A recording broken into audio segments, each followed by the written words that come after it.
Dando sequência, eu convido agora a nossa próxima palestrante, Daniela Corrêa Ferreira. Ela é graduada em nutrição pela Universidade Federal de Ouro Preto, pós-graduada em nutrição clínica pela Universidade Veiga de Almeida, possui mestrado e doutorado em ciência de alimentos pelo UFMG, atualmente é professora adjunta na Universidade Federal de Juiz de Fora, campus Governador Valadares, e conselheira do CRN9.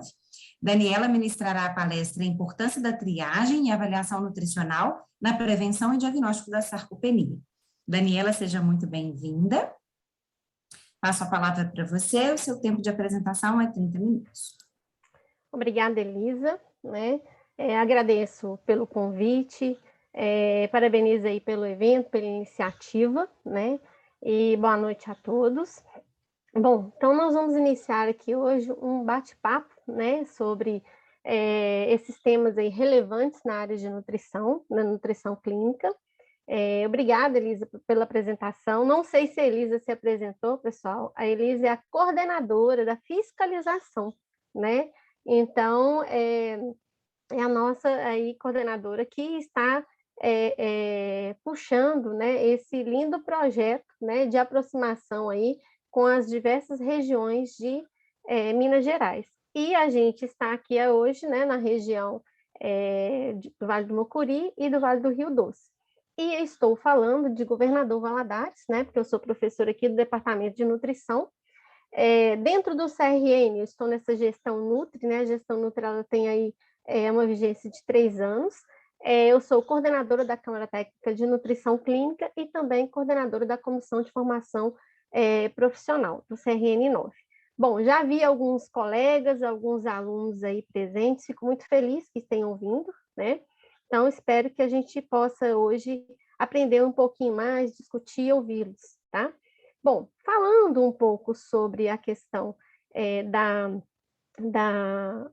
do nosso título, né, que seria a importância da triagem nutricional, avaliação nutricional e na prevenção do diagnóstico da sarcopenia, eu não posso deixar de trazer para vocês o estudo mais famoso, né, que é o IBRANUTRI, que fala sobre a desnutrição hospitalar, que é um tema que a gente acha, né, que está resolvido, que está sanado e não está.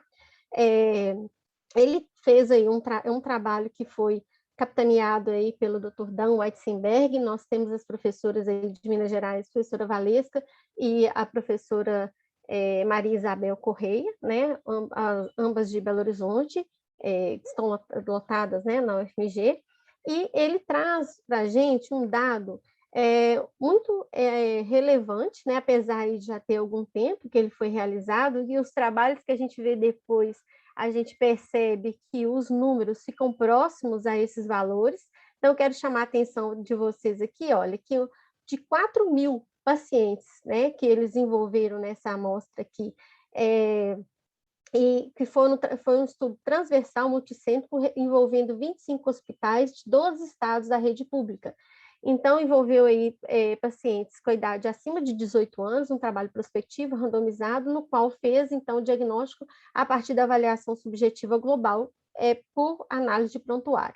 E detectou-se, né, que da totalidade dos pacientes, apenas 52,4 estavam nutridos.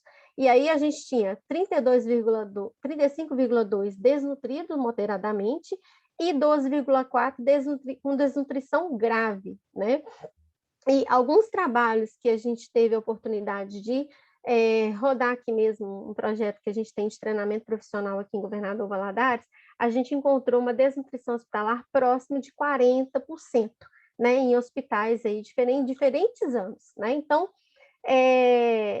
eu falo assim que é inadmissível, né? Hoje a gente, com o conhecimento, com a informação que a gente tem, a gente deixar que esse número ele se perdure aí. A gente tem que tentar reverter isso.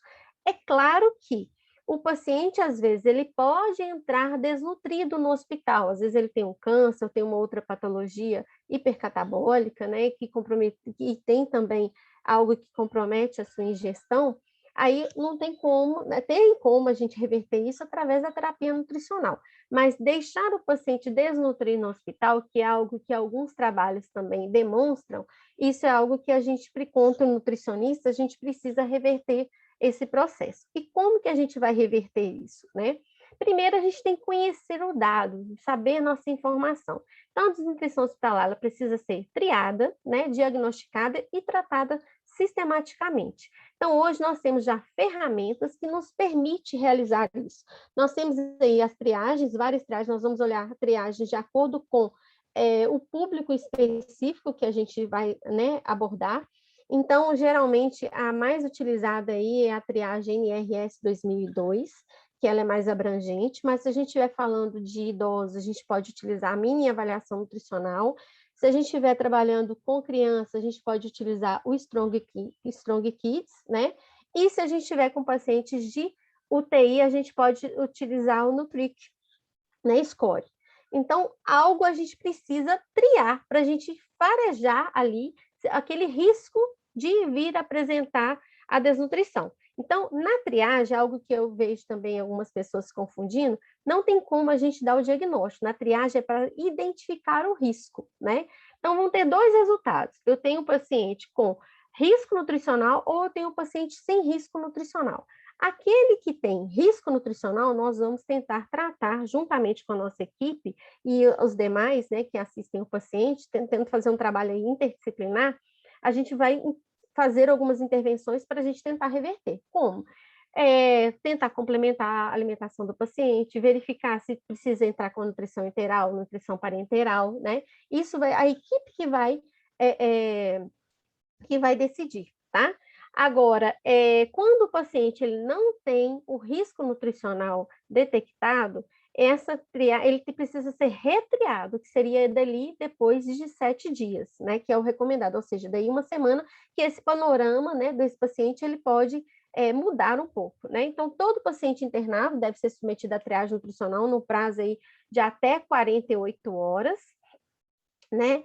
E a partir da internação e a cada 7 a 10 dias, caso ele não apresente aí o risco nutricional.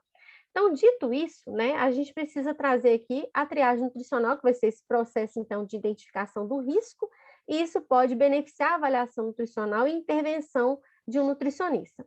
Então, quais são os pontos chaves que a gente tem da triagem nutricional? Ele pode ser conduzido em qualquer ambiente de prática, conforme, né, apropriado. Então, ou seja, ele pode ser identificado aí no consultório, né, às vezes numa clínica de quimioterapia, no hospital.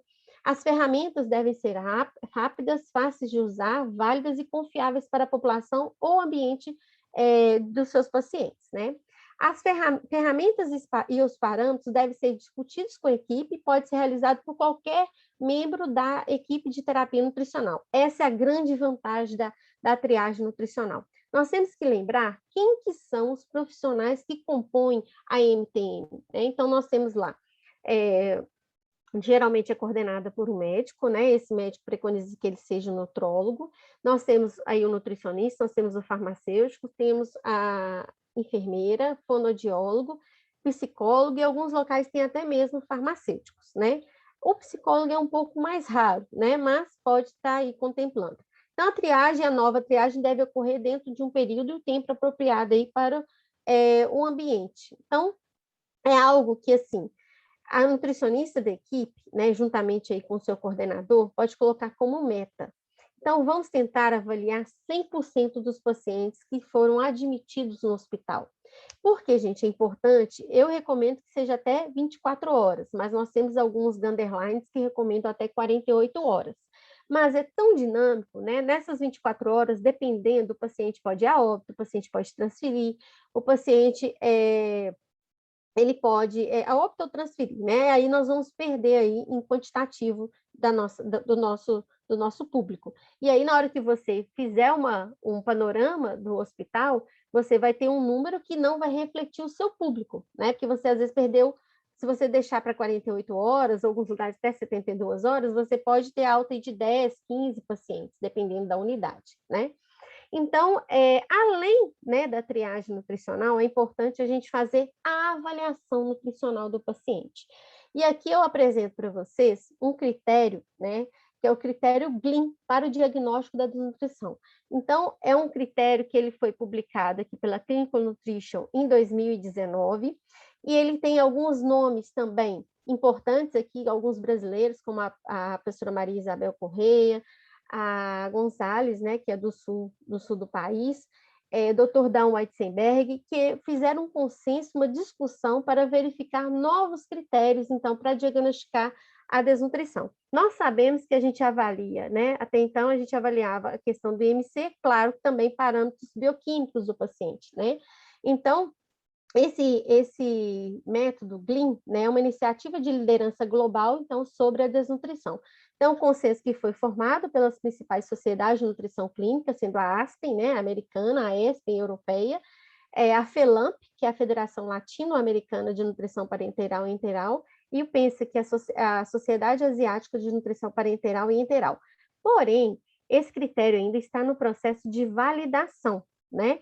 Então, o que esse critério traz para a gente? Né? Ele traz que é considerado desnutrido o indivíduo que apresentar ao menos um critério fenotípico e um critério etiológico. Mas vamos conhecer o que é o critério fenotípico e o que é o critério etiológico. Primeiro, o fenotípico vai ser se o paciente tiver perda de peso involuntária, se ele tiver um baixo IMC e se ele tiver a massa muscular reduzida. Já o etiológico é o quê? Uma redução, né, de ingestão alimentar e inflamação ou doença, né? Então, é proposto que os critérios fenotípicos sejam utilizados para classificar a severidade da desnutrição. Então, a gente vai verificar aí a severidade, se ela está grave, né? Enquanto que os critérios etiológicos vão ser apropriados para orientar o tipo de intervenção e os resultados esperados lá na terapia nutricional, né? Então, a redução da ingestão alimentar e aí a inflamação da doença, né? Então, são essas duas variáveis que vão nortear aí a questão da desnutrição, tá? Então, eu convido os profissionais a darem uma lida nesse critério, dar uma lida sobre os estudos, né, que estão... Desculpa que eu estou só vendo aqui, gente, se eu cair, né, para a equipe me avisar aqui, mas não caí, não. Então, aí a gente tem essas duas variáveis que a gente precisa verificar, tá?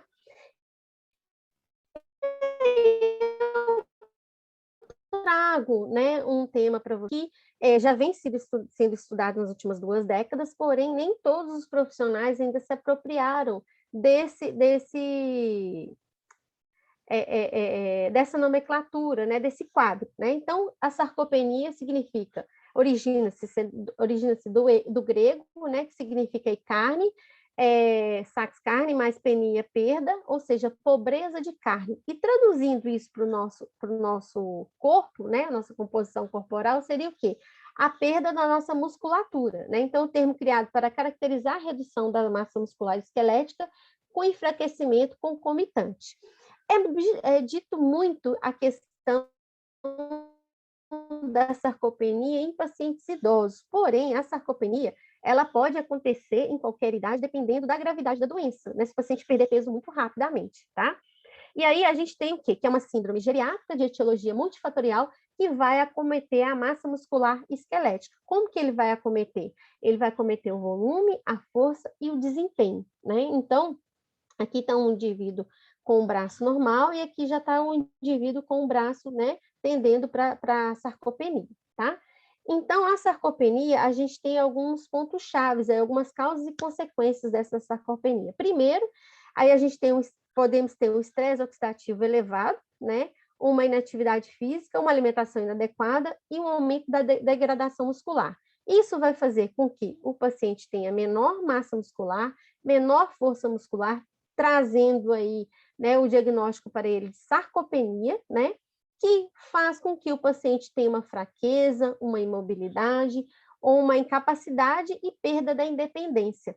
Então, ou seja, é um paciente que vai ficar mais acamado, é um paciente que pode vir a ter muitas quedas, e com quedas podem ter fraturas, e a gente sabe que podemos ter complicações, né, com essas fraturas. Então, um paciente que fica com uma certa fragilidade, ou seja, ele vai perder um pouco da autonomia de tomar banho, de se locomover, de se autocuidar.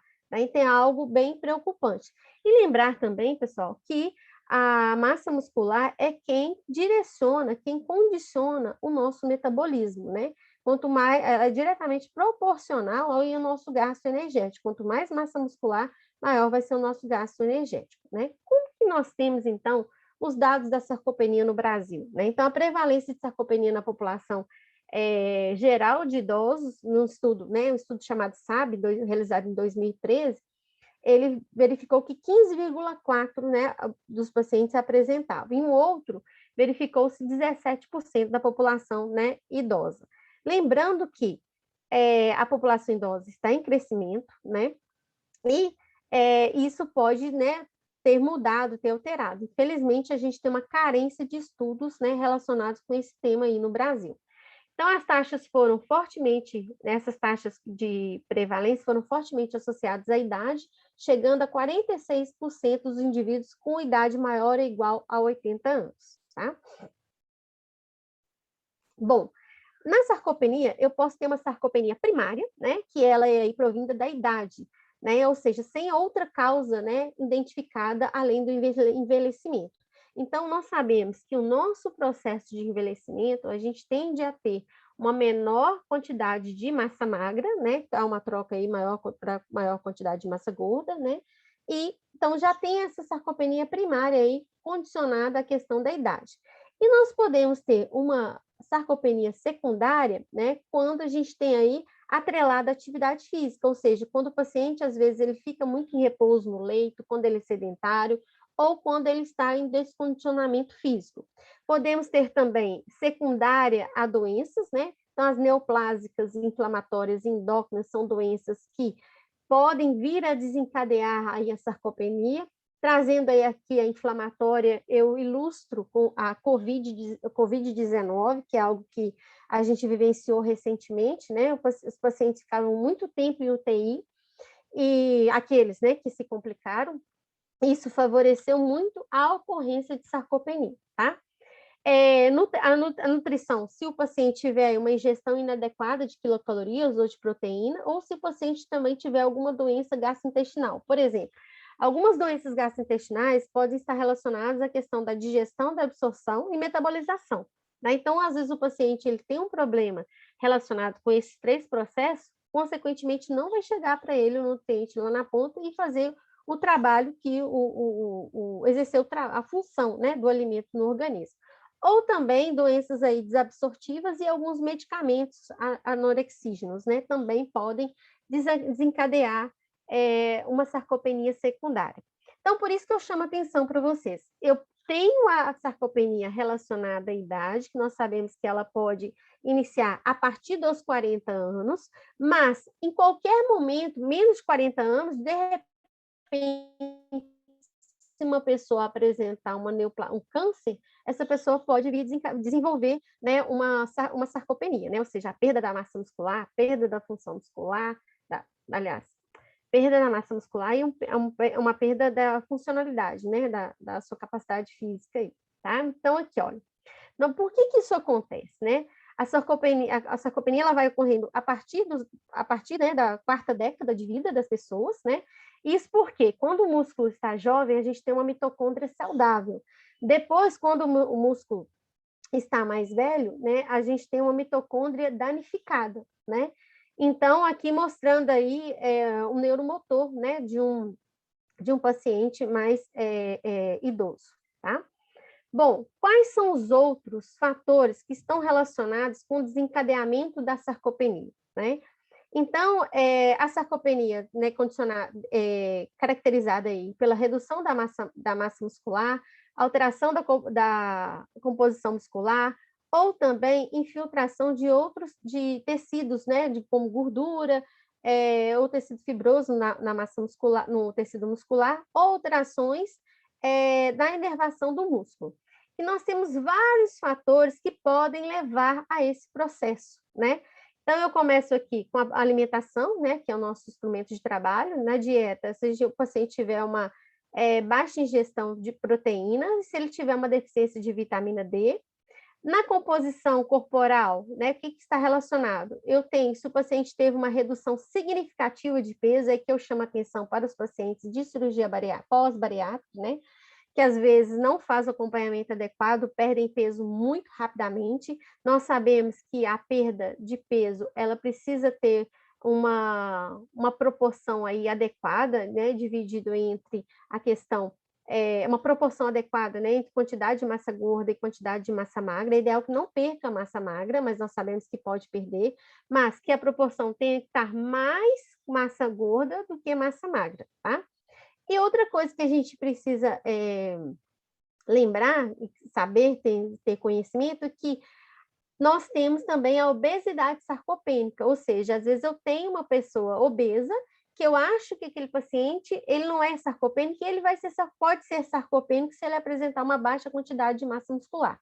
Aí nós temos alguns medicamentos, né, que também podem levar a essa alteração, o estilo de vida, como fumar, né, o hábito de fumar excessivamente, consumo de álcool excessivamente, em excesso, né, ou também uma imobilização prolongada, né, principalmente os pacientes acamados, pacientes às vezes confinados ao leito, e uma baixa prática de atividade física.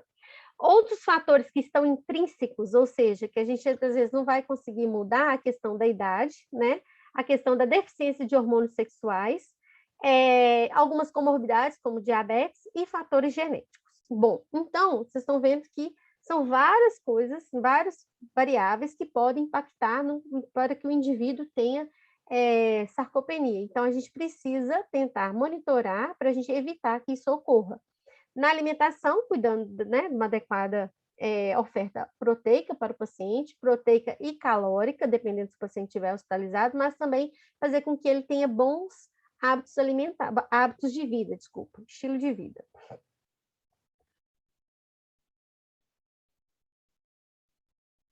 Meio que travou um pouquinho aqui para mim, né?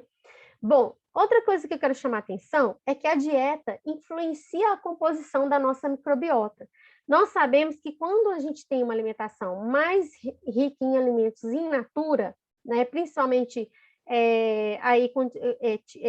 compostas, né, por fibras, prebióticos, isso vai fazer com que a gente tenha uma gama aí de bactérias, né, e essas bactérias a gente vai ter uma ação direta aí nas nossas mitocôndrias, fazendo com que a gente tenha um ótimo, né, funcionamento aí da nossa musculatura, tá? Então, a dieta influencia a composição da microbiota, e essa microbiota vai metabolizar alguns nutrientes, como fibras e proteínas, que vão ser mediadores, né, como também ácidos graxos de cadeia curta, fazendo com que a gente tenha aí influência, né, nos miócitos, né, que são as vias de sinalização aí da musculatura, fazendo com que tenha a modulação da inflamação e a promoção da sensibilidade à insulina, evitando, né, que o paciente aí tenha o quadro desencadeado de sarcopenia. Bom, agora, o diagnóstico, né, da sarcopenia, ele se baseia em 3 critérios. Ele vai verificar a questão, nós precisamos verificar a questão da perda da massa muscular, a redução da força muscular e a redução da performance física, né? Então, quais são os métodos de avaliação de cada um desses 3 critérios, né, que são colocados aqui para o diagnóstico? Primeiro, eu tenho a massa muscular, que pode ser dado pela antropometria, pela tomografia computadorizada, pela ressonância magnética, pelo DEX e pela bioimpedância.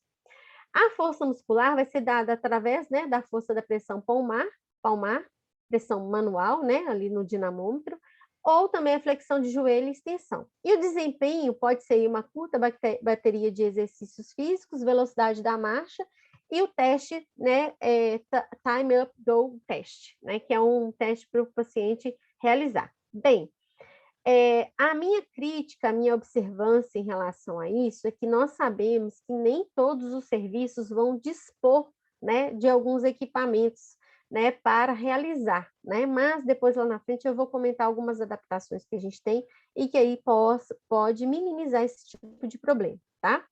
Então, nós temos aí um grupo europeu que trouxe um consenso sobre o diagnóstico, né, e a definição aí da sarcopenia, que ele traz os estágios aí da sarcopenia. Então, nós temos pré-sarcopenia, sarcopenia e sarcopenia grave. Então, na pré-sarcopenia, aí a gente tem, nos 3 a gente tem redução da massa muscular. Então, na sarcopenia, eu vou ter a redução da força muscular ou do desempenho. E na sarcopenia grave, a gente pode ter a redução da massa muscular, da força muscular ou também no desempenho, tá? Aí aqui alguns equipamentos que talvez possam estar, né, ao nosso alcance, que seria a balança, né? Às vezes não, avaliar com uma fita métrica, avaliar a circunferência da panturrilha do paciente, se tiver disponível um dinamômetro, né? E também a bioimpedância. O ideal é que seja a bioimpedância tetrapolar, tá? Bom, agora, falando da adaptação, aí eu trago, né, o SARC-F, né, que é um questionário que foi desenvolvido, né, que dá para a gente verificar um pouco, realizar a triagem da sarcopenia. Então, eu tenho aí componente, a pergunta e a pontuação. Então, força, vai perguntar para o paciente, o quanto de dificuldade você tem para levantar e carregar 5 quilos? Aí o paciente vai responder, nenhuma, alguma, muita ou não consegue. Você vai guardar a pontuação do paciente. Ajuda para caminhar. O quanto de dificuldade você tem para atravessar um cômodo? Aí ele vai falar também a pontuação. Levantar da cama ou da cadeira. O quanto de dificuldade você tem para levantar de uma cama ou cadeira? Aí também ele vai dar pontuação, vai falar para você, você vai guardar a pontuação. Subir escadas, né? Seria aí um marco de 10 degraus. Você vai também marcar a pontuação. Quedas. Quantas vezes você caiu no último ano? As quedas já estão mostrando que o paciente, às vezes, está tendo uma dificuldade de se sustentar, né? Claro que, assim, tem que ver se não tem outro problema, se não tem uma labirintite, se não está tendo problema de vista, tá, pessoal? Então, tem que observar, a gente tem que ter aquele olhar clínico sobre o paciente. Aí a gente vai também observar a pontuação. Até aqui, pessoal, esse formulário, né, esse questionário, chamaria SARC-F. Com a inclusão da aferição da panturrilha, que é algo que é fácil da gente fazer apenas com uma fita métrica, né? Aí passou a ser o SARC-F-CP, né? Circunferência da panturrilha. Por isso que eu coloquei o SARC-F alterado. Então, meça a circunferência da panturrilha direita exposta do paciente em pé, com as pernas relaxadas e pés afastados 20 centímetros um do outro. Aí, ele vai trazer o ponto de corte, né? Da mulher, 33, e do homem, o quê? 34, que normalmente o homem tem uma panturrilha um pouco maior. Com esse formulário, sozinho, você consegue mostrar se o paciente tem risco ou não de realizar, de apresentar sarcopenia, tá? Bom, aí aqui eu trago um estudo do Brasil, né, que foi publicado na Nutrition em 2019, que fala assim, né, verificando se a sarcopenia ela está mais presente aí nas mulheres, né, da região urbana ou nas mulheres idosas na região rural, né? Existe diferença, né? Então também, olha, foi um trabalho realizado pela Maria Cristina Gonçalves e o Tiago. Ambos são do sul, né, do Brasil. E o Tiago, né, que fez esse trabalho junto com a Maria Gonçalves, que desenvolveu essa ferramenta aqui, tá? Então, o trabalho deles envolveu 205 mulheres acima de 60 anos, sendo que 70 residiam na área urbana e 153 na rural. E aí eles utilizaram, né, o critério de classificação europeu, né, e verificaram que 2,4% da amostra apresentavam sarcopenia. E as mulheres que residiam nas regiões urbanas são mais suscetíveis à sarcopenia, né? E por quê? Né? As mulheres que moram na região rural, né, elas exercitam mais trabalhos lá na agricultura, quando comparadas às mulheres na região urbana, que tem mais presença de inatividade física e exposição a uma dieta inadequada, que seria uma dieta rica em gorduras e carboidratos refinados. Então, aqui está mostrando, né, o Woods Rachel mostrando que a residência, né, se é rural ou urbana, fez diferença no diagnóstico. Aqui é um outro trabalho, foi publicado em 2016, mostrando que a desnutrição e a sarcopenia estão associados com o aumento da mortalidade, né, em pacientes que residem aí em um lar, né, em uma casa de cuidados, né. Então, foi realizado com 402 idosos acima de 65 anos, acompanhados durante um ano. Então, realizou-se a mini avaliação nutricional, sendo que verificou-se que 56,5% estavam normais, 24,8% estavam em risco de desnutrição e 18,7% tinham desnutrição.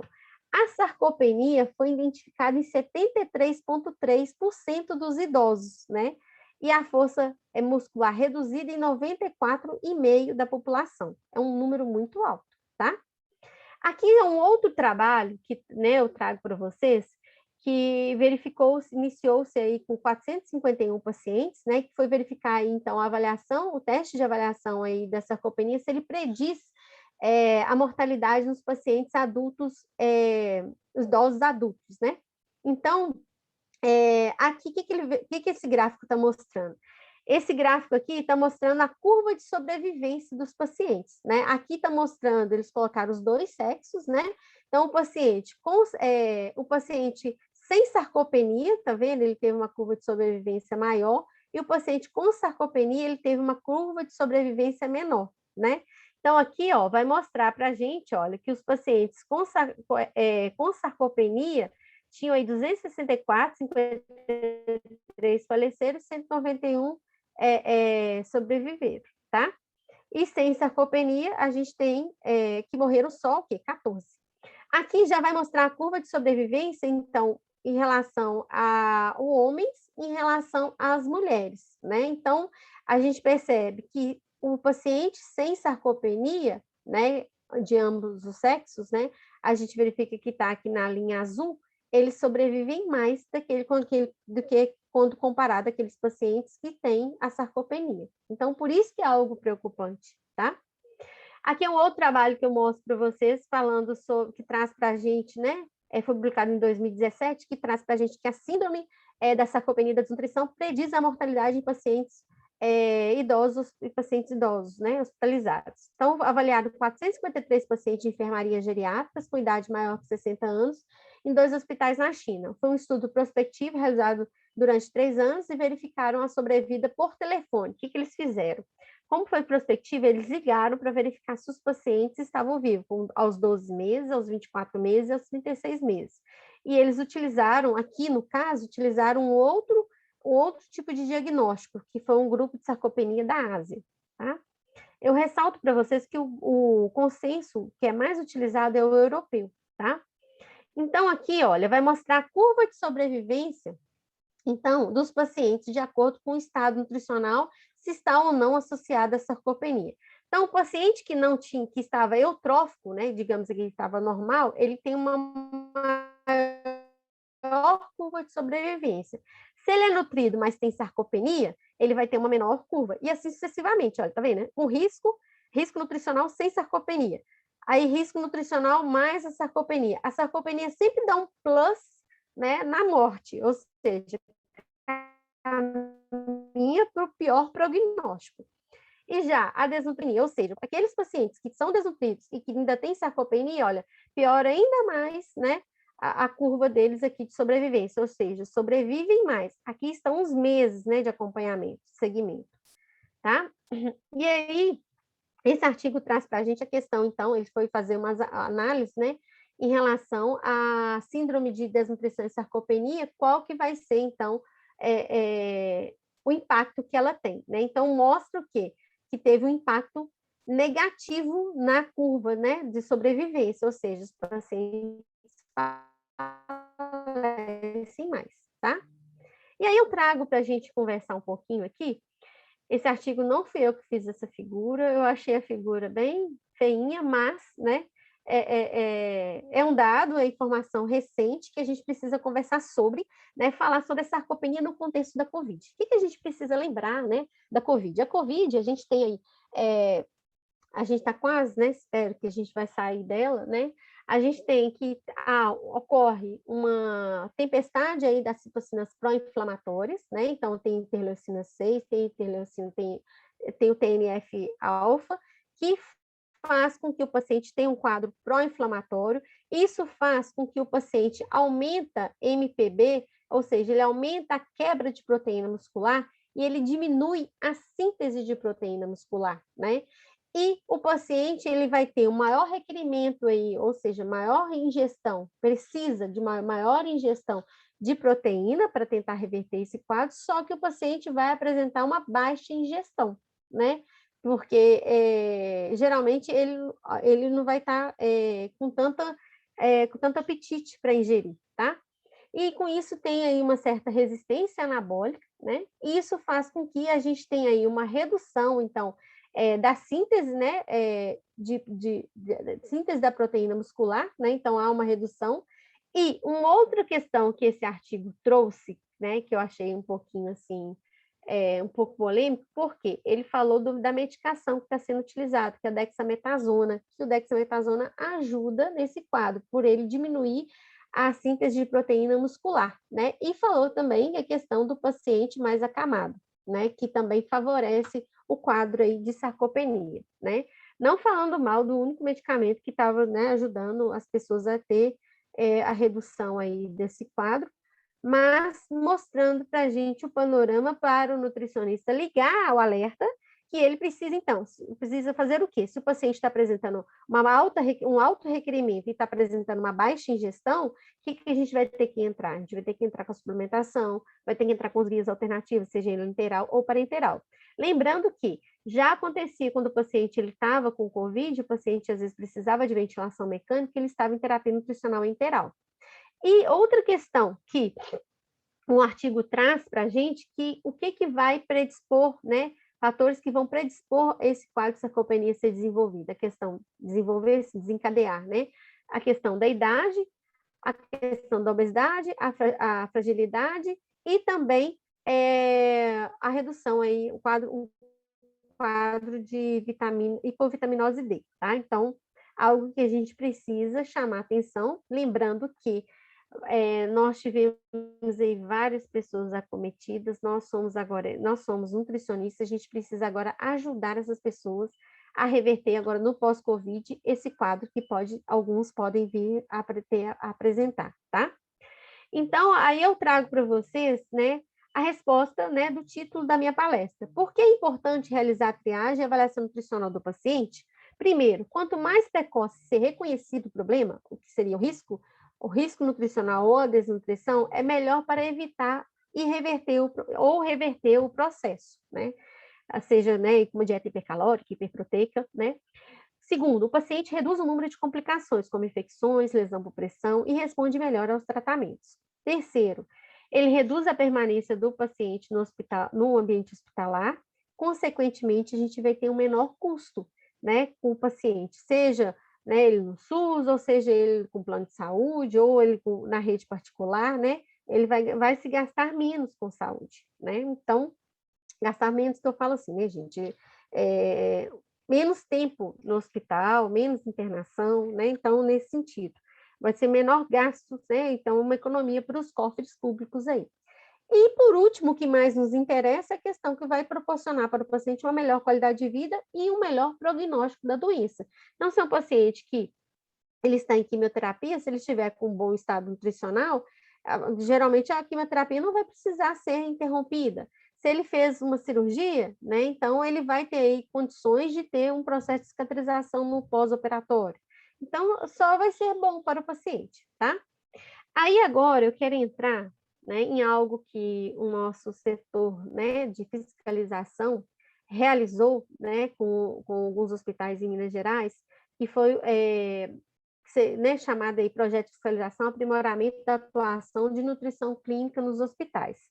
Então, foi um trabalho, né, que a nossa equipe de fiscalização, como citei, sob a coordenação aí da Elisa, realizou, que tinha como objetivo orientar os profissionais nutricionistas que atuam em hospitais na jurisdição do CRN 9 durante a pandemia de Covid. Então, o objetivo específico do projeto foi conhecer o perfil de atendimento dos nutricionistas em hospitais de Minas Gerais, avaliar a execução das atividades previstas no roteiro de ação, né? Então, você tem um roteiro aí que elas aplicam, né, em nutrição clínica, e contribuir para a melhoria da qualidade da assistência nutricional prestada aos pacientes assistidos por esses profissionais e promover uma atuação ética e responsável dos profissionais. Então, olha, eles foram aplicados 151 roteiros em vários hospitais, em várias regiões, né, de Minas Gerais, e aí trouxeram algumas características dos profissionais que estão atuando nos hospitais, né? Então, são 151 hospitais que participaram, então, desses 151 hospitais, verificaram que 80% eram seletistas, tinham 1,33 eram concursados seletistas, estatutários 6,67, contratado 12%. Tempo de exercício profissional, né? Menos de um ano, 6,67, de 1 a 5 anos, 22,67%, e mais que 5 anos, 71,33%. Isso aqui é um dado positivo, né? Assim, mais de 70% dos pacientes, dos nutricionistas têm mais de 5 anos de experiência, isso é muito bom. Em relação ao nível de atenção, então, tinha alta, média e ambos, né, complexidade. Então, 17, 36, 45,95, tipo de gestão, se era autogestão, se era concessão, número de leitos, em média, eram 109, mínimo 6, máximo 1.200, né? Pensa um hospital com 1.200 leitos, né? Se há quadro técnico, sim, se não, 51,66, já é um dado ruim, né? Então, mostrando que 51,66 hospitais não têm um quadro técnico, né? De nutricionista. A MTN, olha que dado interessante, 45, MTN é o quê? Equipe multidisciplinar de terapia nutricional. 45,70 não tinham a MTN, né? E aí, na hora que elas foram avaliar a questão das atividades obrigatórias, claro que eu estou apresentando, gente, algumas coisas, eu estou puxando aqui algumas coisas que estão mais relacionadas com a nossa palestra, né? Algumas coisas que eu gostaria de compartilhar com vocês e que a gente precisa mudar. Bom, 2, elabora o diagnóstico de nutrição. 34 hospitais, ou seja, 22,52, falaram que não. Elabora a prescrição dietética com base na diretriz de diagnóstico de nutrição. 35,10%, ou seja, 53 hospitais também não, né? Então, imagina aquele número que eu apresentei lá no início. Se o paciente está desnutrido, né? A gente viu lá que em torno de 40%, 36% dos pacientes que estão em ambiente hospitalar apresentam desnutrição hospitalar. E eu quero que vocês pensem agora, com aquele panorama, esse tipo de atitude aqui é ocorrendo, tá? Claro que aqui, não quero que, se alguém estiver aqui, se sinta culpado, porque a gente tem que entender por que isso não está ocorrendo, tá, gente? Não é culpa do nutricionista só, não, né? Então, assim, ou às vezes nem é dele, mas nós temos que entender o que está acontecendo para juntos pensarmos em reverter esse processo aqui.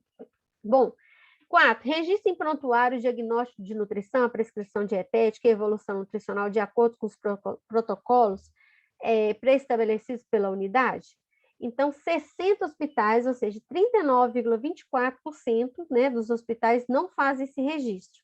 Agora, como é que a gente vai compartilhar os dados, né? Às vezes o fonoaudiólogo precisa do dado, às vezes um médico precisa do dado, né, um enfermeiro, né, o psicólogo, outros profissionais vão precisar dessa informação, sem contar também que você nem aparece. Se você avalia, mas também fica com dados só para você, como se a nutrição não existia, né? Olha aqui que dado interessante. Realiza triagem.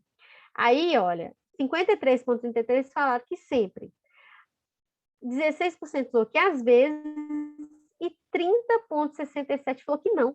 Gente, a triagem, com 5, 6 minutos, você faz a triagem. E a gente tem que lembrar que a triagem, qualquer profissional da MTN pode fazer, tá? Aí, agora, o conselho, a gente vai ter que pensar juntos, tá, Elisa? A equipe de fiscalização. Apurar o que está acontecendo, para a gente tentar também ajudar os nutricionistas, porque que isso não está ocorrendo, tá? Qual é o prazo da triagem? Até 48 horas, até 72 horas, mais que 72 horas, e não se aplica, né? Quem realiza a triagem? Olha, a maioria foi nutricionista, mas também pode ter estagiário, que também é alguém que nos ajuda muito, né? Técnico de nutrição dietética ou outros, ou não se aplica. Lembrando que o enfermeiro da MTN pode fazer, o farmacêutico pode fazer, o fonoaudiólogo pode fazer, tá? A NRS 2002, ou outra, né? Triagem. Aí, gente, agora a gente chega ao motivo para não realizar as atividades obrigatórias, né? Então, recém-contratado 7%, desconhecido 19%, falta de recurso 9%, carga horária 17%, ou quadro técnico 35%, que é algo que está corroborando lá na frente, que a gente viu que não tem o quadro técnico. Aí vai se justificar, né? Então, a gente tem que buscar sensibilizar os administradores dos hospitais para tentar equipar o quadro técnico para a gente conseguir realizar essas atividades, tá? Aí eu queria chamar a atenção de vocês, quando vocês, né, eu sei que tem muitos estudantes aqui, mas também pode ter profissionais, como que a gente vai conversar com o administrador do hospital, nosso chefe direto? A gente vai conversar com ele tentando apresentar as nossas resoluções.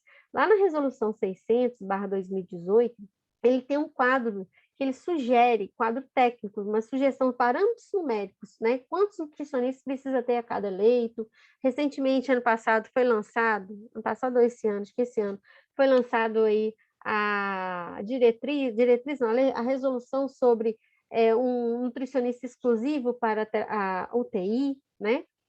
Então, aí eu trago algumas considerações finais, né, sobre tudo que a gente conversou sobre esse diagnóstico, né? Então, é necessário implementar ferramentas de triagem nutricional como rotina, que seja realizada no máximo aí 48 horas após a admissão. Eu gosto do número de 24 horas, mas como tem outro Gunderlein que fala 48 horas, a gente desce 48 horas. E o paciente sem risco nutricional repetiu o processo em até 7 dias, né? E o paciente com risco nutricional, planejar as intervenções nutricionais, seja acréscimo de suplementação, seja vias alternativas como a enteral ou parenteral, né? Realizar a avaliação nutricional do paciente, como eu comentei. A triagem é só para dar o risco nutricional, né? Agora, eu preciso verificar como está o diagnóstico nutricional do paciente, ou seja, eu pegar o IMC, eu pegar o peso, eu verificar se o paciente teve uma perda de peso involuntária, como que estão os exames bioquímicos, como que estão os sinais clínicos do paciente, pelo menos uma vez por semana, é importante ter esses valores, né? Ah, não dá uma vez por semana, então vamos tentar pelo menos a cada 15 dias, é impossível, a cada 30 dias, vamos tentar fazer uma avaliação nutricional do paciente completo e deixar registrado no prontuário, né? Bom, aplicar as ferramentas possíveis para identificar o risco de sarcopenia, como eu pontuei lá atrás. Não são todos os locais que vai ter bioimpedância, que vai ter o DEXA, que vai ter o odipômetro, né? Mas eu apresentei para vocês o SARC-F ou o SARC-CP, que também pode ajudar. Eu recomendo mais o CP, né? Que é a questão que tem aí a panturrilha. Mas se o paciente estiver pelo telefone, às vezes a gente pode fazer o SARC-F. Compartilhar os seus resultados, gente. Tudo que você fez, o nutricionista ficou prancheta o tempo todo. Registra no prontuário e compartilha também com as suas chefias, que não adianta a gente ficar falando com o administrador da gente. Não, se tiver mais nutricionista, eu vou ter menos pacientes nutridos. Isso vai impactar em custo, menor custo para o hospital. Vamos tentar planilhar, né, os resultados, tentar mostrar quanto que está sendo gastado de dieta interal, quanto está sendo gasto de dieta de suplemento, né? Porque às vezes o paciente, quando a gente verifica se está com risco, entra com suplemento. Agora, quando você não verifica o risco e deixa ele lá sem suplemento, ele já vai direto para interal ou, de repente, até para parenteral, tá? E propõe aí discussão entre as equipes e a administração do serviço para identificar os motivos que não estão possibilitando o processo. Qual o processo? São essas atividades obrigatórias que o nutricionista precisa fazer, mas às vezes eu não tenho condição de trabalho, eu não tenho quadro técnico.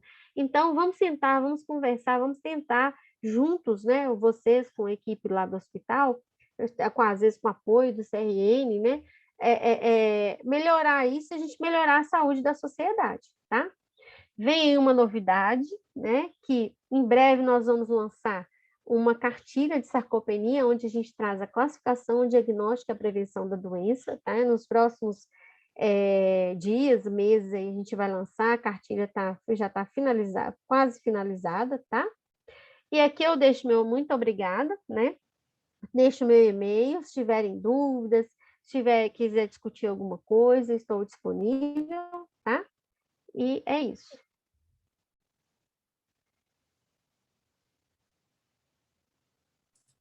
Muito obrigada, Daniela, pela excelente apresentação. Como é que eu abro aqui agora? Dá para ver que você fala com amor, né, de nutrição clínica.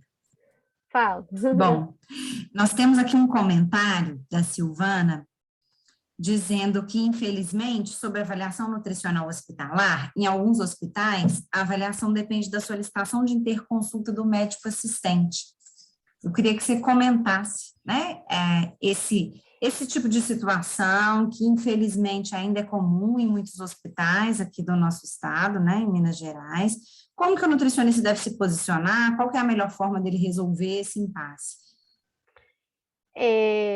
A minha sugestão é sempre pelo diálogo, né? Também não é fazer algo de cima para baixo. mas às vezes, de repente, é tentar sensibilizar esses médicos e discutir, fazer reuniões científicas, né? Às vezes, promove um evento aí na sua instituição e apresenta esses resultados, mostrem para eles, tenta envolver os técnicos de enfermagem, a enfermagem, às vezes o setor de nutrição promove um treinamento, qual que é a importância da dieta, da bomba de nutrição enteral ficar ligado, o tempo que foi planejado, né? Ou seja, o valor infundido, o valor prescrito ser infundido, tenta conversar com o administrador do hospital, porque às vezes vai depender da cabeça do médico. Nós sabemos que nem todos verificam essa importância, né? Ainda bem que isso está mudando. Os médicos mais novos no currículo, eles reconhecem, os profissionais mais reconhecem a importância das outras categorias, as nutricionistas, chama enfermagem. Então, a tendência é envolver todos os profissionais. Mas aquele hospital que ainda isso não está acontecendo, a minha sugestão é para a gente tentar fazer uma sensibilização. E a sensibilização seria a partir do compartilhamento das informações do administrador, para, de repente, a equipe de nutrição participar, ter uma hora e meia lá na reunião, né? Às vezes tem uma reunião do corpo clínico.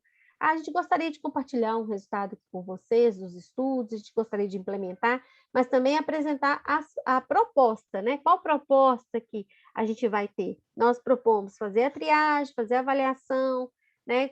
A gente precisa identificar esse paciente para evitar que o paciente ele venha apresentar lesão por pressão, para favorecer o processo de cicatrização no pós-operatório, né? Então, seria... Como que é o nome da moça, Elisa? Silvana. Ô, Silvana, minha sugestão é ir por meio do diálogo, sabe? De sensibilizar mesmo. Porque essa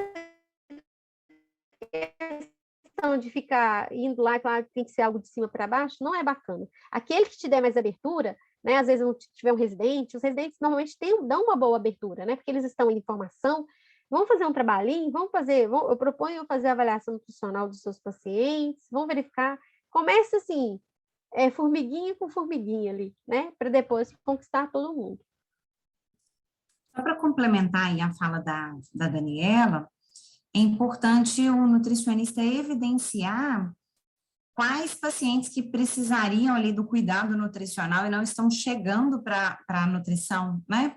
Porque normalmente a equipe médica faz a solicitação de interconsulta nos casos mais graves. E quando o nutricionista consegue implantar ali um protocolo de triagem, ele identifica todos aqueles que precisam do cuidado nutricional e consegue confrontar esses dados, quais que estão chegando e quais que precisariam chegar para discutir, né, com a direção do serviço. Por isso que a triagem é tão importante, né? Tem alguns elogios aqui para você, tá? Daniela colocando, né, que a palestra foi muito enriquecedora, muito esclarecedora, excelente palestra. Eu queria colocar mais uma pergunta para você. É comum o nutricionista falar que não faz a triagem porque ele não tem tempo, né?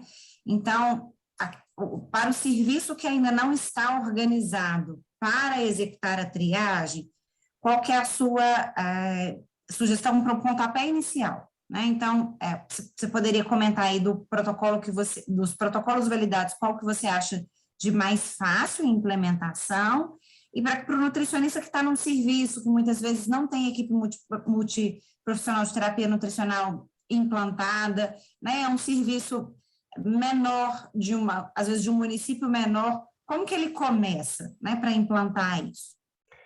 Olha, o mais utilizado é o NRS 2002, né, quando a gente estiver trabalhando com pacientes adultos, tá? Agora, se estiver trabalhando com um paciente idoso, a mini avaliação nutricional, né? A gente consegue esses formulários aí na internet, tá? Se não der para você fazer o hospital todo, tenta fazer, às vezes, uma ala. Faz uma ala uma semana, faz a outra ala na outra semana. Mas uma boa estratégia, Elisa, seria implementar estágios, né? porque o estagiário, ele teria tempo e ele, às vezes, precisa ter esse contato, esse aprendizado. E ele vai fazer, você treinando o seu estagiário, ele vai lá e faz a triagem, ele consegue fazer rápido, todos, dependendo né, da carga horária dele, com todos os pacientes, 1 ou 2 triagem aí, pede para fazer uma planilha, né? E isso vai ser muito bacana. Vou só compartilhar uma informação com vocês, né? Quando eu cheguei em Governador Valadares, em 2014, né, eu propus para alguns hospitais a gente realizar um projeto de triagem e avaliação nutricional dos pacientes, né? Então, assim, foi muito bacana que os alunos entraram em campo, né? Eles achavam o máximo ter contato, conversar com o paciente, e eles conseguiam entregar a triagem. Eu pedi para eles planilharem, né? Ou seja, digitar no Excel o resultado e fazer gráfico e mostrar para o nutricionista. E aquilo é uma ferramenta para o nutricionista, é um dado que o estagiário vai entregar para ele, né? Porque às vezes tem nutricionista que tem muita resistência em receber o estagiário. O estagiário é muito útil quando você sabe aonde ele e onde você quer que ele chegue, né? Então, o estagiário, a gente geralmente tem um plano de estágio, quais são as atividades que ele pode fazer. É importante ter uma conversa com o estagiário, né? Lembrando aqui, só para esclarecer que eu estou na área acadêmica, por exemplo, o estágio extracurricular precisa de bolsa. O estágio curricular não precisa de bolsa, precisa só da sua supervisão, né? E vai ser, não é que vai ser uma mão de obra para você, mas vai ser alguém que vai te ajudar e você não sabe o quanto que você vai estar ajudando esse aluno, esse nutricionista em formação, a ter esse tipo de contato, que geralmente quando a gente sai da faculdade, a gente tem medo de chegar na pessoa, medo de chegar perto do paciente, medo de chegar, às vezes, perto do médico, né? Pegar o prontuário, e, às vezes, às vezes, esses estágios faz com que esse futuro nutricionista tenha sua estreia aí. Se você, às vezes, implementar um projeto de realizar uma triagem, faça triagem para mim, então, vamos adotar a NRS 2002, que ela é validada, bem reconhecida, ele vai lá e faz a triagem, né? O primeiro passo. Fez a triagem de todo mundo? Já implementou? Próximo passo, vamos fazer a avaliação nutricional de todo mundo. Claro, a gente vai somando, né? A triagem, depois a avaliação. Agora vamos dar um retorno para o nosso administrador. Vamos apresentar o resultado de 1 ano. Quanto que os nossos pacientes estavam com risco? Quanto que isso era um percentual? Coloca o seu estagiário para verificar o quanto que você está gastando de suplemento, quanto que você está gastando de nutrição enteral, se o seu paciente está sendo readmitido, né? Porque a gente sabe que quando o paciente ele sai desnutrido, ele volta, né, para a gente, né, às vezes com alguma complicação. Então, o interessante é a gente ter esses dados na mão, né? Eu sei que às vezes é tão corrido que não dá tempo de planilhar, né? De colocar isso em gráfico, mas isso é a sua carta na manga para você conseguir sensibilizar o seu superior, para ele conseguir aumentar a sua equipe, tá? Então, tem que ter um esforço aí. Excelente, muito obrigada. Agora, eu tenho 2 perguntinhas aqui para as fiscais. A primeira é sobre responsabilidade técnica. O nutricionista que tem um contrato de consultoria pode assumir a responsabilidade técnica? Posso responder, Elisa? Claro, por favor. A responsabilidade técnica, conforme a resolução 576, como eu falei, o conselho que concede essa responsabilidade ao profissional. A responsabilidade técnica, o profissional assume tanto a parte legal e profissional por todo o serviço. Por exemplo, se for num hospital, de modo geral, ele é responsável técnico muitas vezes pela área clínica, pela área de unidade de alimentação e nutrição. No caso de um contrato de consultoria, como é uma coisa mais pontual, um contrato por tempo determinado, ele não pode assumir a responsabilidade técnica, né? Assim como também contrato de assessoria, por ser também uma coisa pontual, de uma específica, e de auditoria também não, por conta disso também. Ótimo. Uma segunda pergunta para vocês é sobre o nutricionista que atua em consultório como autônomo, se ele precisa informar para o conselho que ele está trabalhando como autônomo. Bom, o nutricionista, para ele trabalhar, então, para ele trabalhar em consultório, não necessariamente ele precisa abrir uma empresa, então, apenas com a inscrição dele já é suficiente para ele atender. Uma vez que ele abre a empresa, ele precisa fazer o registro, então, da empresa junto ao conselho, já que vai ter atividade fim ligada à alimentação e nutrição.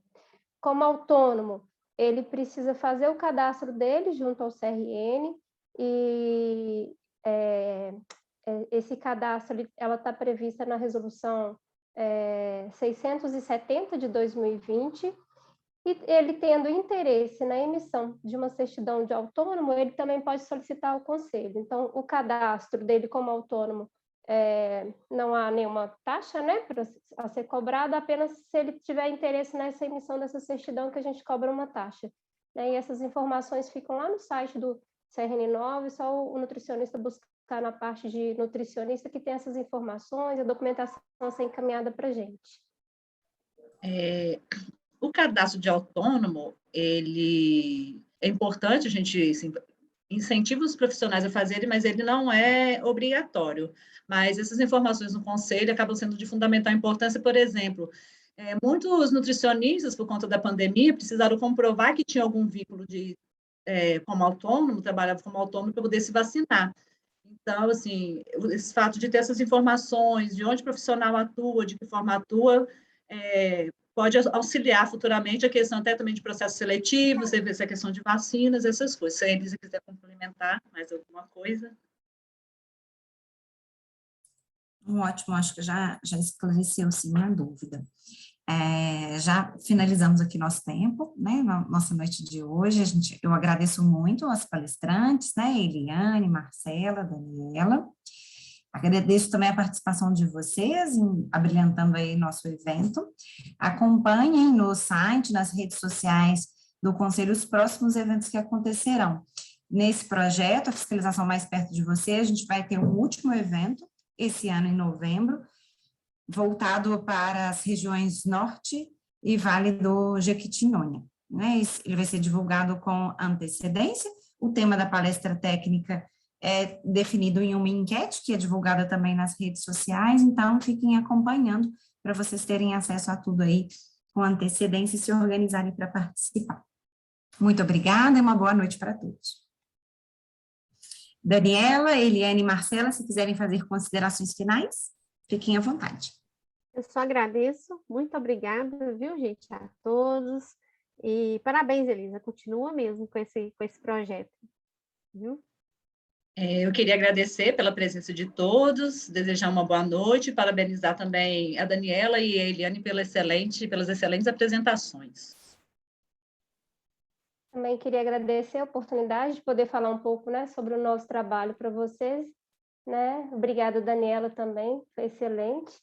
E a gente se coloca, né, novamente à disposição de todos vocês. Boa Muito noite, obrigada. Obrigada. Um último lembrete, né, foi colocado aí no chat o link para fazer a avaliação do evento. A resposta de vocês é muito importante para que a gente possa aprimorar os eventos e definir temas que estejam de acordo aí com o que vocês desejam escutar. Boa noite.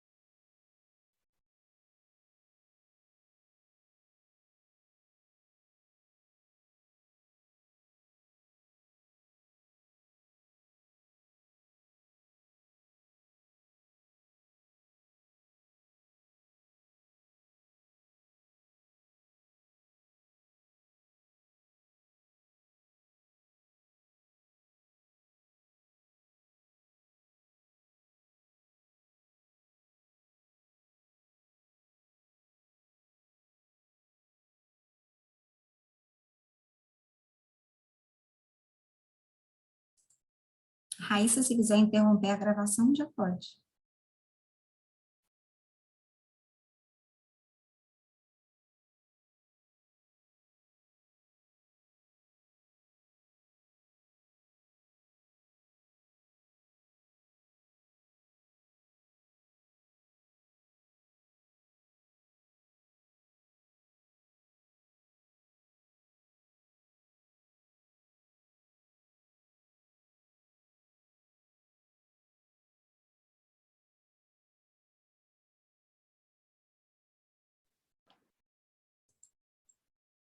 Diogo, você teve uma participação especial hoje? Fiquei sabendo. Pois Foi é. acionado. Ainda está gravando. Acionado Está emergencialmente? gravando. Foi. Gravando.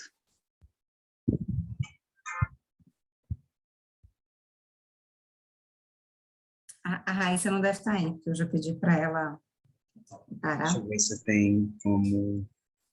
Ah, não, eu só consigo pedir para gravar.